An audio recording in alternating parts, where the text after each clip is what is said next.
आप अलसी की फसल में शुरुआत में नाइट्रोजन नहीं दे पाए हैं और आपकी फसल थोड़ा कमज़ोर दिख रही है, तो आप इसमें बाद में नाइट्रोजन लगा सकते हो। आप नैनो यूरिया का इस्तेमाल कर सकते हैं दोस्तों, पर नैनो यूरिया का इस्तेमाल जब हम करते हैं तो बहुत छोटी फसल रहती है, उस समय बिल्कुल भी नहीं करना चाहिए। जब फसल बढ़ जाती है, जब फैलाव हो जाता है, जो नैनो यूरिया का जब हम छिड़काव करते हैं तो वह पूरी पत्तियों पर पूरे पौधे में फैल सके, जब भी उसका बहुत अच्छा रिजल्ट मिलता है। तो आप जब खेत में पर्याप्त मात्रा में नमी रहना चाहिए तो उसका बहुत अच्छा रिजल्ट मिलता है। अगर आपके खेत में नमी है ही नहीं तो आपका उतना अच्छा रिजल्ट नहीं मिलेगा। इस तरह आप नैनो यूरिया का भी छिड़काव कर सकते हैं। आपको 500 ml आधा लीटर नैनो यूरिया को आप 1 एकड़ में छिड़काव कर सकते हैं, जिससे 1 बोरी यूरिया के बराबर होता है नैनो यूरिया 500 ml। आप उसको 1 एकड़ में छिड़काव कर 1 बोरी की जो पूर्ति है वो कर सकते हैं दोस्तों। इस तरह से आप नाइट्रोजन की भी पूर्ति कर सकते हैं और इसके साथ में आप फास्फोरस पोटाश भी लगा सकते हो, जिससे जो फसल में न्यूट्रिएंट्स की कमी है वो दूर हो सकती है और आपको उत्पादन में बढ़ोतरी मिलेगी दोस्तों। इस तरह से आप फसल में नाइट्रोजन, फास्फोरस, पोटेशियम की पूर्ति कर आप फसल का अच्छा उत्पादन ले सकते हैं। अब बात करते हैं गेरुआ रंग, इसकी पहचान कैसे की जाए और इसका उपचार कैसे करें दोस्तों।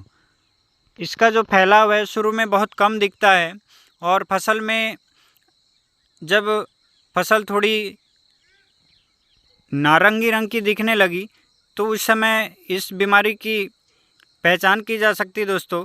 बात करते हैं कि इसकी पहचान और भी कितने अच्छे तरीके से करें जिससे रोग का पहचान हो सके और इसका उपचार भी अच्छा कर सके दोस्तों। फसल में चमकदार नारंगी रंग के स्पॉट पत्तियों में देखे जाते हैं।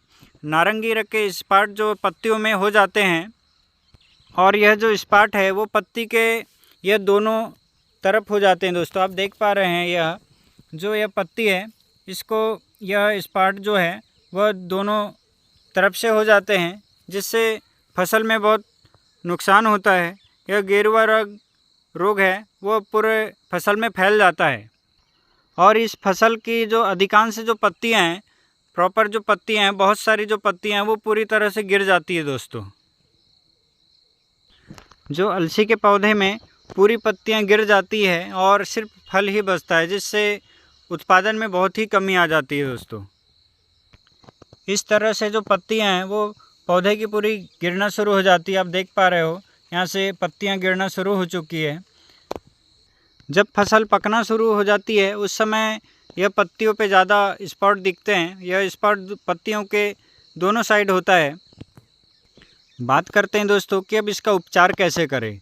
दोस्तों, इसका उपचार जब फरवरी का माह प्रारंभ होता है, उसका प्रथम जो सप्ताह रहता है उस समय आप फसल में घुलनशील जो लिक्विड है वो घुलनशील गंधक लेना है।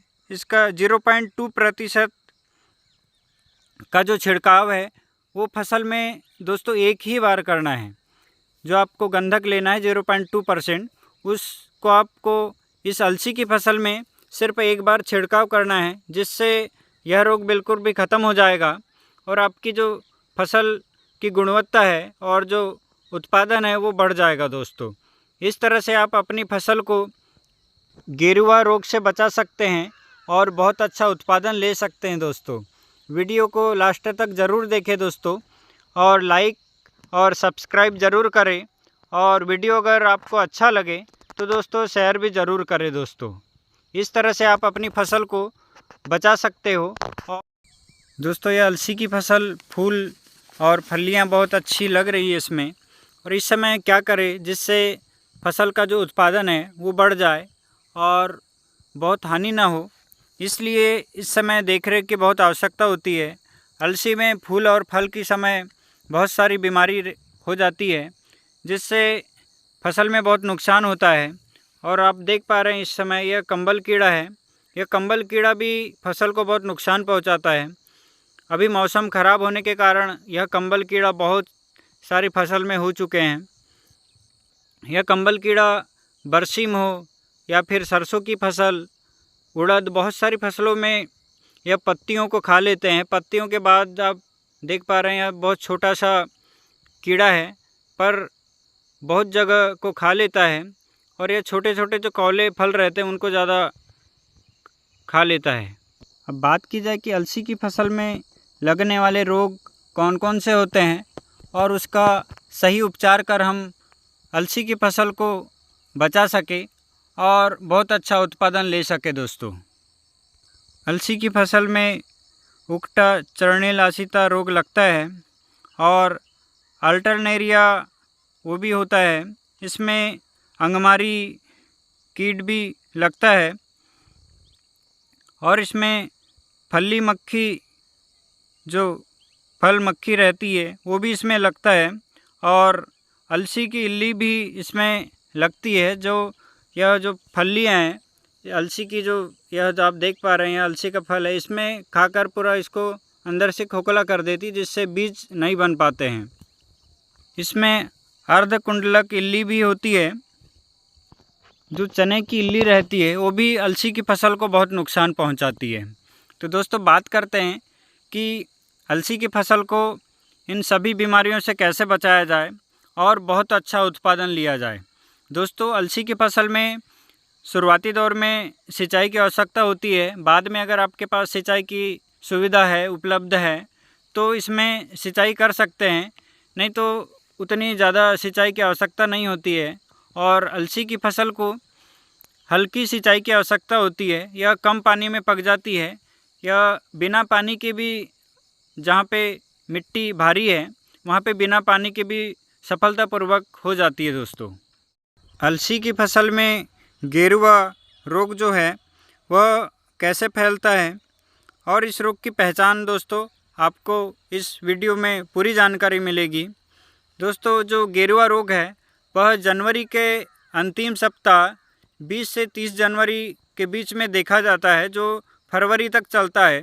क्या इस समय फसल फूल और फल की अवस्था में रहती है, इसलिए इस रोग का जो सबसे ज़्यादा प्रकोप रहता है वह जनवरी के लास्ट सप्ताह 20 जनवरी से फरवरी तक बहुत ज़्यादा रहता है दोस्तों, जिससे फसल को बहुत नुकसान पहुंचता है और जितना उत्पादन की हम उम्मीद करते हैं वो उत्पादन भी नहीं मिल पाता है। अलसी की फसल में यह रोग बहुत नुकसान पहुंचाता है।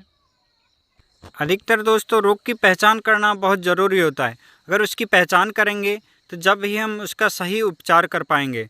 उसको सही समय पे हम पहचान कर ले तो फसल को बहुत ज़्यादा नुकसान होने से हम बचा सकते हैं और अच्छा उत्पादन भी ले सकते हैं। दोस्तों, आप अलसी की फसल में नाइट्रोजन शुरुआती दौर में नहीं दे पाए हैं और आपके पास सिंचाई की व्यवस्था है, अगर हल्की सिंचाई करने के बाद आप इसमें नैनो यूरिया का भी छिड़काव कर सकते हैं।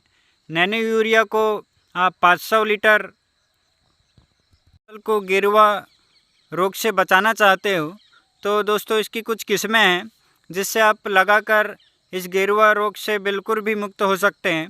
इसकी बहुत अच्छी किस्में हैं जिसको लगाकर हम रोग प्रतिरोधक जो क्षमता है वो बहुत अच्छी है इन किस्मों में, इसलिए आप इन किस्मों का चयन कर सकते हो और अपनी खेत में इन फसलों की बुवाई कर सकते हैं, जिससे बहुत अच्छा उत्पादन मिलेगा और रोग भी बिल्कुल भी नहीं लगेंगे। दोस्तों, और अब बात करते हैं कि इसकी कौन कौन सी किस्में हैं जिसको हम लगाकर रोग मुक्त हो सकते हैं और रोग प्रतिरोधक जो क्षमता है इनमें फसलों में बहुत अच्छी है। इसमें बहुत कम ही रोग लगते हैं, जिससे उत्पादन में जो कमी है वो बिल्कुल भी नहीं होती है दोस्तों, और उत्पादन बहुत अच्छा मिलता है। इसकी जो किस्में हैं, नीलम मुक्ता है, R552 भी है इसकी किस्म है, और किरण टी है जो बहुत अच्छी किस्म है। यह जो किस्म है किरण टी 397, इस तरह से आप अपनी फसल को इस तरह से रोग मुक्त कर सकते हैं और इस तरह की जो प्रजाति हैं इनको बोकर हम बहुत अच्छा उत्पादन ले सकते हैं और ये जो रोग प्रतिरोधक जो क्षमता है इसकी बहुत अच्छी है। इस तरह से इन फसलों की बोनी कर हम बहुत अच्छा लाभ ले सकते हैं। दोस्तों,